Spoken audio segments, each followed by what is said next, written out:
Gas এবং বিদ্যুৎ বিল পরিশোধ করলেও অধিকাংশ সময় চুলায় পর্যাপ্ত গ্যাস সরবরাহ থাকে না।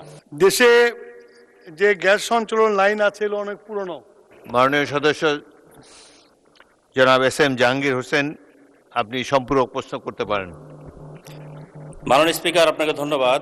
মাননীয় স্পিকার, আমার নির্বাচনী এলাকা ঢাকা 18-এর বাসিন্দা নিয়মিত গ্যাস এবং বিদ্যুৎ বিল পরিশোধ করলেও অধিকাংশ সময় চুলায় পর্যাপ্ত গ্যাস সরবরাহ থাকে না, অনেক ক্ষেত্রে একেবারেই থাকে না। ফলে সাধারণ মানুষ চরম ভোগান্তির শিকার হচ্ছেন এবং তাদের নিত্যদিনের স্বাভাবিক জীবনযাত্রা মারাত্মকভাবে ব্যাহত হচ্ছে।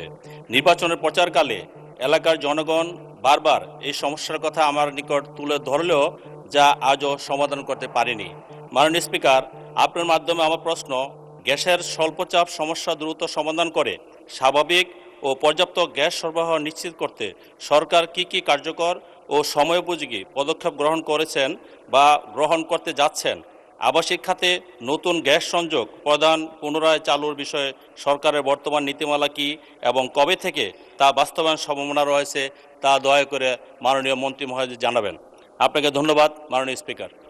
মাননীয় মন্ত্রী। স্পিকার, আপনার দেশে যে গ্যাস সঞ্চালন লাইন আছে এগুলো অনেক পুরনো এবং গ্যাসের উত্তোলনের কমের জন্য চাপ কমে গেছে, সেই জন্য প্রেসার কম থাকে, সেই জন্য মাঝে মাঝে বিদ্যুতের এই গ্যাসের লাইনে যায় না। তা আমরা একটা প্রকল্প নিয়েছি, প্রকল্পটা বাস্তবায়ন করতে সময় লাগবে। আর বিদ্যুতের আমার মনে হয় না যে উত্তর এলাকাতে কোনো বিদ্যুৎ যায়, বিদ্যুৎ সঠিক সাপ্লাই করা হয়। ধন্যবাদ মাননীয় স্পিকার। ধন্যবাদ মাননীয় মন্ত্রী।